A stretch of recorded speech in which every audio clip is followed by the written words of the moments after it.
అప్పుడంటే నరకాసురుడు ఉన్నాడండి, వాడిని చంపేశాడు. మరి మనం ఒకసారి జరుపుకుంటే సరిపోదా పండుగ?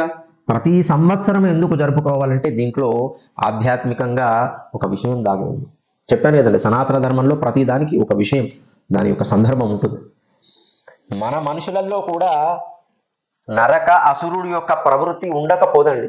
ఎందుకంటే మనుష్య జన్మ కదా, అన్ని వికారాలు ఉంటాయి. మనకు 3 గుణాలు, సాత్వికం, రాజసికము, తామసికం, 3 గుణాలు ఉంటాయి. ఏదో కొద్ది మందిలోనూ సాత్వికం బాగా ఉండి చాలా పక్క మనుషులను కూడా వాళ్ళు ఇబ్బంది పెట్టరు, ఒక 5%.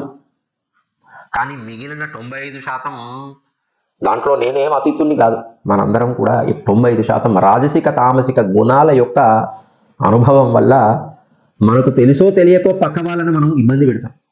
చూడండి, ఇవాళ నాకు నోరుంది కదా అని ఇష్టమున్నట్టు నా ఎదుటివాన్ని మాటలతోని బాధ పెట్టడం లేదా మనం? ఒక సందర్భంలో కాకుంటే ఇంకొక సందర్భంలో అయినా మనలో అన్ని లక్షణాలు, చెడు లక్షణాలు ఉండకపోవచ్చు, కానీ కొన్నైనా ఉంటాయి కదా.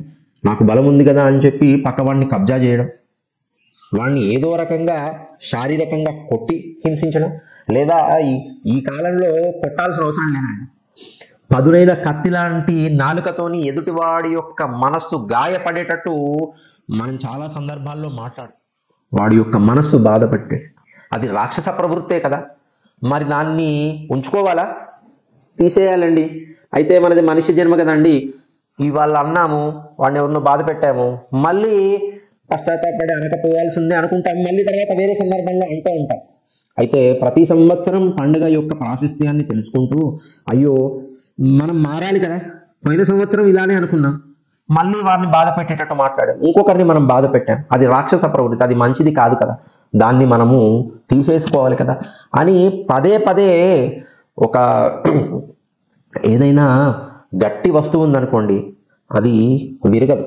అదే దాన్ని నూనెలోనో నీళ్ళలోనో తడిపి కొంచెం కొంచెం నానబెడతా ఉంటే దానిలో మెత్తదనం వచ్చి సులువుగా విరుగుతుంది కదా.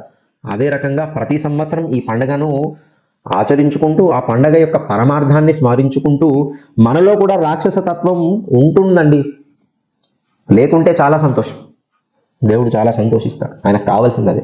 ఒకవేళ ఉంటే, మనుషులం కదా, ఉంటే ఆ రాక్షస ప్రవృత్తిని మనము తీసేసుకోవాలి.